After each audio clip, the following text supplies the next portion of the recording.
Subscribe TV news ने एक आगाज़ किया है कार्यक्रम का, जिसका नाम है सवाल जनता का जवाब जनप्रतिनिधियों का। आज हमारे बीच समाजवादी पार्टी के भिवंडी शहर पूर्व के उपाध्यक्ष जनाब नासिर जावेद साहब उपस्थित है हमारे स्टूडियो में। जावेद साहब, आपका बहुत बहुत शुक्रिया, धन्यवाद कि आपने अपना कीमती वक्त हमारे स्टूडियो में दिया।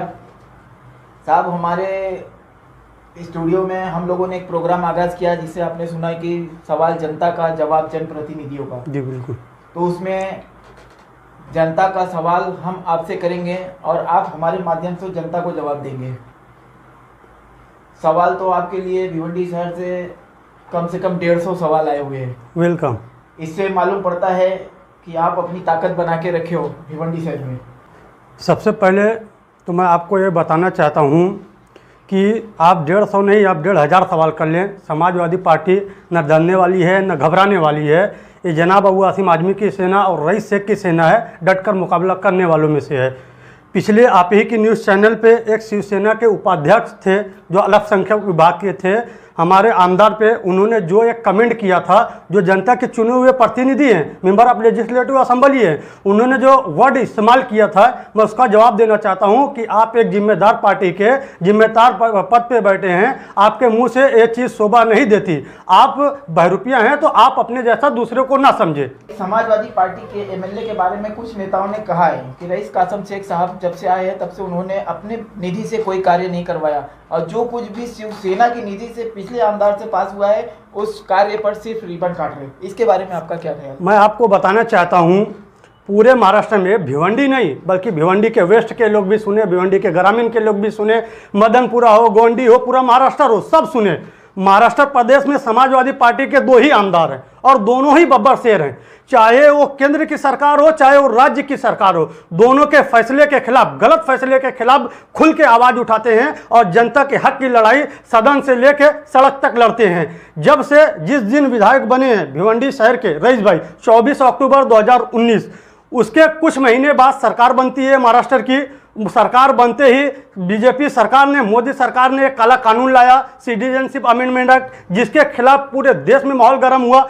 कोरोना सीए एनआरसी का मुद्दा खत्म हुआ नहीं था कि देश में कोरोना आ गया। कोरोना से तो पूरे देश की हालत बर्बाद हुई है। भिवंडी की तो खैर बात ही अलग है। मैं आपको बताना चाहता हूं, इस कोरोना आमदार की निधि नहीं आई थी। इस कोरोना के दौरान भी विधायक रईस शेख का जो कार्य रहा है भिवंडी शहर के प्रति, वो एक नायक के तौर पर रहा है। और मैं आपको बताना चाहता हूँ, कोरोना काल में जिस तरह लोगों की मदद करना, हॉस्पिटल में बेड अरेंज करना, भिवंडी शहर में हॉस्पिटल वगैरह के नाम पर सब जीरो है। उसके बावजूद जिस तरह लोगों को लॉकडाउन में खाने पीने के समाजवादी पार्टी और आमदार कार्यालय ने 15,000 किलो अनाज भिवंडी शहर को तकसीम किया। यहाँ तक कि रोज सुबह या शाम को खाना पका कर भी जनता तक पहुँचाया। हमारा पूरा मिशन था, पूरा टारगेट था, कोई भूखा ना रह पाए और कोई भूखा सो ना पाए। जो प्रवासी मजदूर थे, हमारे समाजवादी पार्टी के एक कार्यकर्ता, एक पद अधिकारी और हमारे भिवंडी के आमदार ने पूरी मेहनत से उन सभी का ख्याल रखा। इसके लिए मैं उनका उनकी मैं तारीफ भी करता हूं।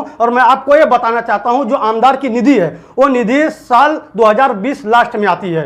वो 3,76,00,000 की निधि है। वो निधि में क्या क्या काम है और उस निधि में क्यों लेट हुआ, इसमें अपनी निकम्मी नाकारा कॉरपोरेशन है, उसके जो जिम्मेदार लोग हैं, उसमें वो खाली कमिश्नर को ही तबादला करने का, ट्रांसफर करने का ही विकास समझते हैं। ना उनके पास इंजीनियर से ढंग के हैं, ना उनके पास एमएमआरडीए क्या कर रही है कॉरपोरेशन को नहीं मालूम, कॉरपोरेशन क्या कर रहा है पीडब्ल्यूडी को नहीं मालूम। इन लोग का कुछ तालीमेल नहीं था। शहर में काम क्या होगा? रईस भाई ने सिस्टम को सुधारा। जो 3,76,00,000 की निधि आई है उसमें कुछ निधि कब्रस्तान को जा रही है, कुछ निधि शमशान को जा रही है, और जिसमें रहमतपुरा का शादी हॉल 60 लाख रुपए का शादी हॉल है। बहुत सारी जगह, बहुत सारे वार्ड में जो प्योर ब्लॉक का काम होने वाला है, कई जगह हो चुका है और बहुत सारी जगह होने वाला है, जिसमें न्यू टॉयलेट, जो भी टॉयलेट का स्ट्रक्चर एकदम गंभीर है, कभी भी गिर सकता है। न्यू टॉयलेट जिसमें कई सारे वार्ड में कहीं 24 लाख का है, कहीं 25 लाख का फंड है, आमदार निधि से आ चुका है, जो कॉर्पोरेशन से वर्क ऑर्डर भी हो चुका है और बहुत जल्द आप सब काम जो है भिवंडी के शहर में देखेंगे। और एक बात मैं आपको बताना चाहता हूं, 4 करोड़ का आईजीएम में फंड आया अभी और 8 से 10 करोड़ का फंड आने वाला है इंशाल्लाह। भिवंडी में 200 बेड हॉस्पिटल के लिए विधायक आमदार जो रईस शेख साहब हैं लगातार भिवंडी से लेकर दिल्ली तक, दिल्ली से लेकर सरकार तक, सरकार से लेकर विधानसभा तक भिवंडी के लिए लड़ रहे हैं। अभी अर्बन डेवलपमेंट का 5 गांव का जो 5 करोड़ रुपए का फंड आया है, जिसमें मैं आपको बताना चाहता हूं, जिसमें मौजे गुरसई तब भिवंडी थे शमशान भूमि परिसर सुशोभीकरण करने के लिए 25 लाख रुपया आया है। यह जो भिवंडी ईस्ट के ग्रामीण के 5 गांव हैं, मैं उसका नाम बता रहा हूं। मौजे भिनार तब भिवंडी थे गणेश तालाब का सुशोभीकरण करने के लिए 1 करोड़ रुपया आया है। मौजे सोनाले तब भिवंडी थे आदिवासी पाड़ा रास्ता कंक्रीटीकरण करने के लिए जो है 30 लाख रुपया आया है। मौजे निम्बौली थे भिवंडी थे पाइपलाइन रास्ता कंक्रीटीकरण करने के लिए 2 करोड़ रुपया आया है। मौजे सावंदे तब भिवंडी थे तालाब सुशोभीकरण करने के लिए 1 करोड़ 20 लाख रुपया आया है। मौजे एवई भिवंडी के अंतर्गत के पाए वाटा तैयार करने के लिए 25 लाख रुपया आया है। ये टोटल 5 करोड़ रुपया जो अर्बन डेवलपमेंट का है, ये पूरा वर्क ऑर्डर हो चुका है। कुछ कामों की वजह से कॉरपोरेशन के लोग ये बोल रहे हैं कि बारिश की वजह से कंस्ट्रक्शन का काम नहीं हो सकता है। बहुत सारे काम जो है आप देखने को मिलेगा बारिश के बाद। और मैं आपको ये भी बताना चाहता हूं, जो भिवंडी में 10 साल रहे हैं और 10 महीने का विकास बताना चाहते हैं, वो तो 10 साल का काम का नाम तो छोड़ो, 10 बार भिवंडी का नाम भी नहीं लिया विधानसभा में। और विधानसभा में हर मुद्दे पे, चाहे टोरेंट का मुद्दा हो, चाहे महिला एम्पावरमेंट का मुद्दा हो, चाहे बर्बाद हुए पावर लूम का मुद्दा हो, चाहे कॉलेज हॉस्पिटल पे लेके हर मुद्दे पे बेबाकी से अगर कोई अपनी राय और अपनी आवाज विधानसभा में रखता है तो उसका नाम जनाब रईस शेख साहब है। एक आम आदमी सवाल किया भिवंडी शहर से कि अबू आसमी साहब के एमएलए बनने के बाद भिवंडी की जनता ने उन्हें बहुत ही मतलब सोच समझकर एमएलए पद दिलाया था। उसके बाद भी भिवंडी शहर के साथ एमएलए अबू आसमी साहब ने धोखा किया कि उन्होंने यहाँ के सीट से रिजाइन देकर भिवंडी की सीट को हासिल किया। ठीक है, तो इसके बारे में आप क्या कहना चाहेंगे? क्या ये भिवंडी की जनता के साथ धोखा नहीं है? ये बिल्कुल धोखा नहीं था, ये वैसी परिस्थिति बन गई थी। चाहे कांग्रेस हो, राहुल गांधी ने भी 2 जगह से इलेक्शन लड़ा, एक वायनाड से लड़ा और एक रायबरेली से लड़ा, एक जगह वो हार गए। बीजेपी के नरेंद्र मोदी ने गुजरात से इलेक्शन लड़ा, बनारस से इलेक्शन लड़ा, दोनों जगह जीत कर आए। मजबूरी थी, आदमी को एक जगह रहना पड़ेगा। गोंडी की कंडीशन, जो गोंडी के हालात थे वो काफ़ी बदतर थे। वहाँ के लोग कुछ तो अपने मतलब बदन पे पेट्रोल या डीजल डाल के खड़े हो गए थे, अगर यहाँ की सीट आसिम भाई छोड़ते हैं तो मैं जान का जो है अपनी जान दे देंगे। और इसके लिए आसिम भाई ने कुर्बानी दी कि भिवंडी अपना घर है, भिवंडी के लोग अपने हैं, मैं अपने औलाद को यहाँ से अबू फरहान आजमी साहब को उम्मीदवार बनाता हूँ, भिवंडी गोंडी की प्रतिनिधि मैं करूँगा और यहाँ से जनाब अबू फरहान आजमी साहब करेंगे। लेकिन बाइकिस्मती से हम इलेक्शन 1400 या 1500 वोट से हार गए थे, लेकिन ऐसा इरादा धोखा देने का नहीं था। आसिम भाई की शहर के प्रति, भिवंडी शहर के प्रति आज भी उतना ही मोहब्बत है जितना कल थी और जितना परसों थी, और इंशाल्लाह आने वाले वक्त में उतनी ही मोहब्बत भिवंडी शहर से रहेगी। और आने वाले वक्त में आप देखेंगे भिवंडी की हालात और भिवंडी का सिस्टम बहुत जल्द बदलने वाला है। ये भिवंडी नई भिवंडी बनने वाली है रईस शेख साहब के नेतृत्व में और अबू आसिम आजमी साहब के नेतृत्व में। नासिर जावेद जी, आपसे पहला सवाल ये है, भिवंडी पूर्व के आमदार रईस शेख साहब हफ्ते में कितना दिन और कितना समय शहर को जनता को देते हैं? शहर में जुमेरात का दिन है और जुम्मा का दिन है, ये जनता के लिए है। उसके बावजूद संडे का दिन छोड़ के रईस भाई कभी भी किसी भी वक्त शहर के लिए हाजिर रहते हैं। कोई भी मुद्दा हो, कोई भी मसला हो या कोई भी हादसा हो या किसी भी चीज़ के लिए शहर की जनता के लिए समझ लो 24 घंटा अवेलेबल रहते हैं। और उनकी टीम जो समाजवादी सेना है वो भी मैदान में रहती है। कोई भी ऐसे मसले पे समाजवादी पार्टी या समाजवादी पार्टी के विधायक के आमदार के आदमी गायब नहीं रहते। देखिए सर जी, लोगों का कहना है कि रईस शेख साहब जो है वो भिवंडी में दिखाई देते नहीं, वो ज़्यादातर अपने मुंबई में रहते हैं। ये सिर्फ विरोधियों का कहना है। आम जनता के कोई भी वार्ड में ले लो आप, किसी भी वार्ड में आप जुमेरात और जुम्मा का दिन जो पब्लिक का ऑफिस का टाइम है, उसके बाद जो भी रईस भाई का आना रहता है वो किसी भी वार्ड में रहता है, किसी के यहाँ जाना रहता है, किसी से मुलाकात करनी रहती है, कोई मुद्दा कोई मसला रईस भाई आते हैं। सिर्फ संडे के दिन वो एक जो है खुद अपना पर्सनल फैमिली को टाइम देते हैं। है आमदार भले, लेकिन वो भी तो इंसान है ना भाई। अगला सवाल आपसे, आने वाले वक्त में समाजवादी पार्टी को उठ किस लिए दिए? मैं आपको बताना चाहता हूँ, हमारा देश एक मजहबी देश है, सबके अपने अपने मजहब हैं, सबके अपने अपने अकीदे हैं और इसकी इजाज़त हमारा संविधान भी देता है। ये धर्म का नहीं, संविधान का देश है। अपने धर्म पे रहो, शान से रहो। लेकिन कुछ लोग हैं जो दूसरे के धर्म को जलील करते हैं, दूसरे के धर्म को नीचा दिखाते हैं, दूसरे के इबादत गाहों को तोड़ते हैं, मुल्क में नफरत फैलाते हैं। समाजवादी की लड़ाई, समाजवादियों की लड़ाई उनसे है। और मैं बताना चाहता हूं कि समाजवादी पार्टी के दरवाजे, समाजवादी पार्टी के विधायक के दरवाजे 24 घंटा हर किसी के लिए खुले हैं, चाहे वो माथे पे टीका लगाने वाला हिंदू हो, चाहे सर पे टोपी पहनने वाला मुस्लिम हो, या सर पे पगड़ी बांधने वाला सिख हो या ईसाई हो। हर किसी का समाजवादी पार्टी का कार्यालय हर किसी के लिए खुला है। हम विकास की राजनीति करते हैं, विनाश की नहीं करते हैं। भिवंडी को और बेहतर भिवंडी बनाओ, समाजवादी पार्टी में आओ।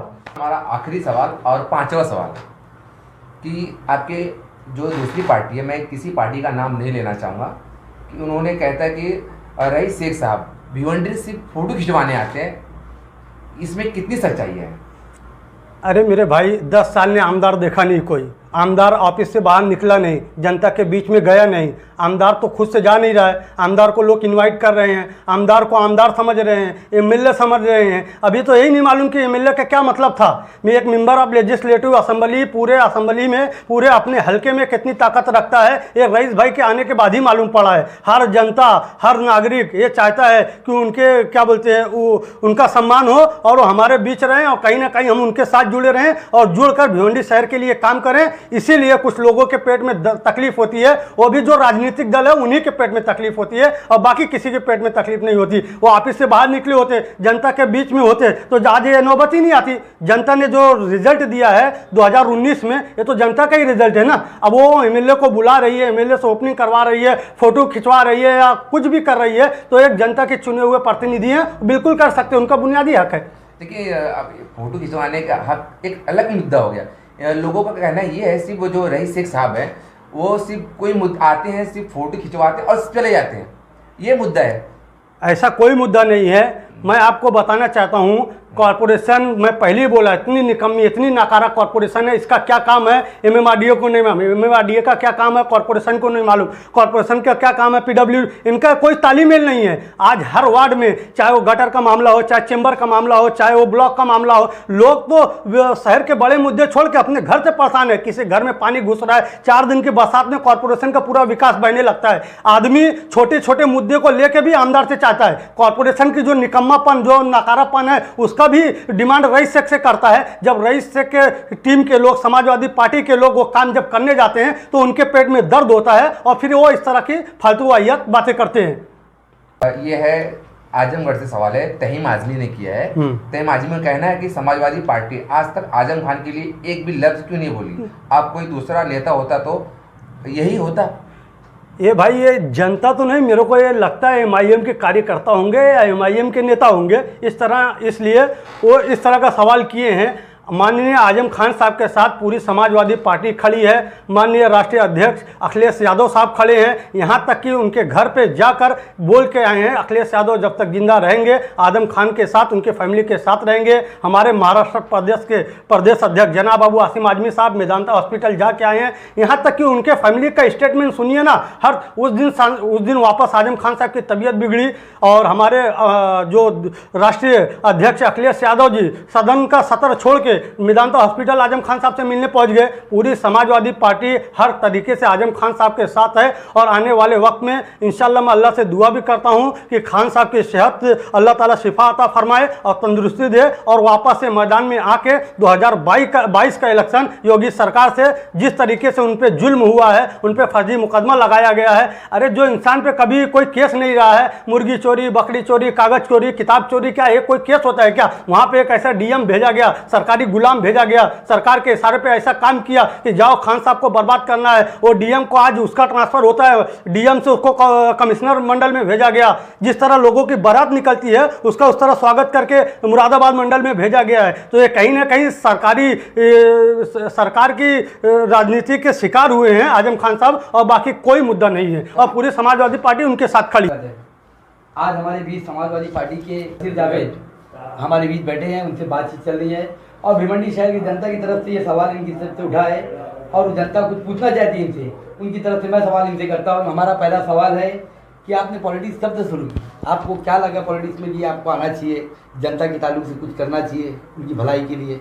आपने कब से आपने ये कदम उठाया, आपने फैसला लिया? मैं 2012 से, मैं शुरू से मतलब मेरा रुझान रहा है पॉलिटिकल, लेकिन जब मैं 2012 में जब मैं पुणे कॉलेज से पढ़ के आया तो मैं देखा भिवंडी की जो सियासत है वो बिल्कुल गंदी है।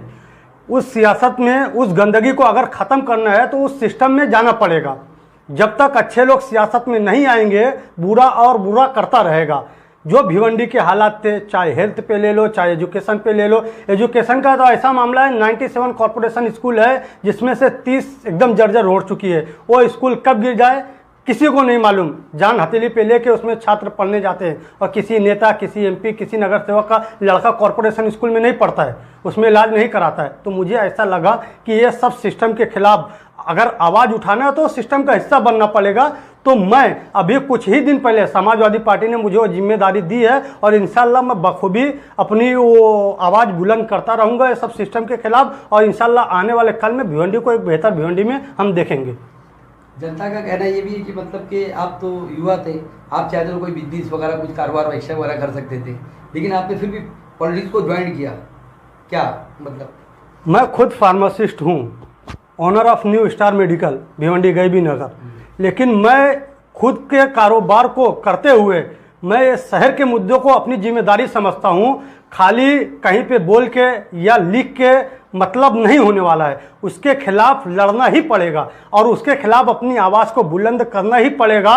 वो समझते हुए, अपनी जिम्मेदारी समझते हुए मैं तो भिवंडी के तमाम युवाओं से बोलना चाहता हूँ, आप राजनीति में बढ़ चढ़कर हिस्सा लो। और ख़ास तौर पे जो पढ़ा लिखा तबका है मैं उनको बोलना चाहता हूँ, कब तक देखेंगे वही चाय वाला, दूध वाला, टोपी वाला, रुमाल वाला? हर घर में डॉक्टर इंजीनियर पैदा हो रहा है भाई, हर घर में वकील है, एडवोकेट है। सबको भिवंडी शहर के लिए बढ़ चढ़कर हिस्सा लेना चाहिए, भिवंडी के बदलाव के लिए। मैं इसीलिए सबसे आग्रह भी करता हूँ भिवंडी की सियासत में बढ़ चढ़कर हिस्सा ले। पे यहाँ से लेके दिल्ली तक, दिल्ली से लेके सरकार तक, सरकार से लेके विधानसभा तक जो अपनी बेबाकी से राय रखता है उसका नाम रईस शेख है। मुझे बताए कोई विधानसभा में अभी भी भिवंडी वेस्ट के एमएलए हैं, कितनी आवाज़ उठी है और कौन क्या कर रहा है? जबरदस्ती किसी पे इल्ज़ाम लगाना अच्छी बात नहीं है। हाँ, तुमने बिल्कुल भिवंडी शहर की जनता ने वोट दिया है, उस वोट को हम बखूबी अपनी जिम्मेदारी समझते हुए, हमारा विधायक पूरी जिम्मेदारी समझते हुए भिवंडी के शहर के लिए 100% काम कर रहा है और इंशाल्लाह आने वाले वक्त में भिवंडी एक नई भिवंडी होगी। भिवंडी के Indira Gandhi hospital, memorial hospital में जो आप लोग का रद्द-ए-अमल क्या रहा है? ये क्वारंटाइन वगैरह के टाइम में जो चला, बीमारियां जरी, वहाँ पे बेड नहीं थे, बहुत सी प्रॉब्लम क्रिएट हो रही थी। उस वक्त रईस शेख साहब एमएलए थे, मौजूद है, तो उन्होंने मतलब क्या प्रतिक्रिया की वहाँ की फैसिलिटीज़ के बारे में? आईजीएम हॉस्पिटल एक नाम का स्टेट गवर्नमेंट हॉस्पिटल था, उसकी ज़मीन कॉरपोरेशन के पास, जिसके वजह से सरकार का फंड कई सारा वापस हुआ कि वो ज़मीन सरकार के पास है ही नहीं तो सरकार कैसे फंड दे? कॉरपोरेशन की जिम्मेदारी बनती है उसको चलाने की, तो मार एकदम उसको एकदम खंडर बना कर रख दिया था। वो आईजीएम हॉस्पिटल कम, शौचालय ज़्यादा दिखता था, उसमें लोग, हॉस्पिटल खुद बीमार था, उसमें लोग इलाज कैसे करवाते? मैंने आपको पहले ही बोला था, सरकारी सिस्टम जब तक अच्छा नहीं, जब तक उसमें खुद नेताओं का इलाज ना हो। मैं आपको बताना चाहता हूँ, जब से रईस शेख आए हैं लगातार आईजीएम पे मेहनत हो रही है और उसमें कुछ बदलाव भी हुआ है, अभी कार्य भी चालू है। कुछ दिन बाद 10 करोड़ का फंड आने वाला है और 200 बेड के हॉस्पिटल का भी इंतजाम है। ये सब टाइम में समय लगता है, जो काम 10 साल में नहीं हुआ है वो काम, वो भी कोरोना का काल है, पूरा भिवंडी शहर क्या पूरा महाराष्ट्र जानता है। उसके बाद इंशाल्लाह आने वाले वक्त में भिवंडी का आईजीएम हॉस्पिटल बहुत बेहतर हॉस्पिटल होने वाला है। बहुत बहुत शुक्रिया आपका।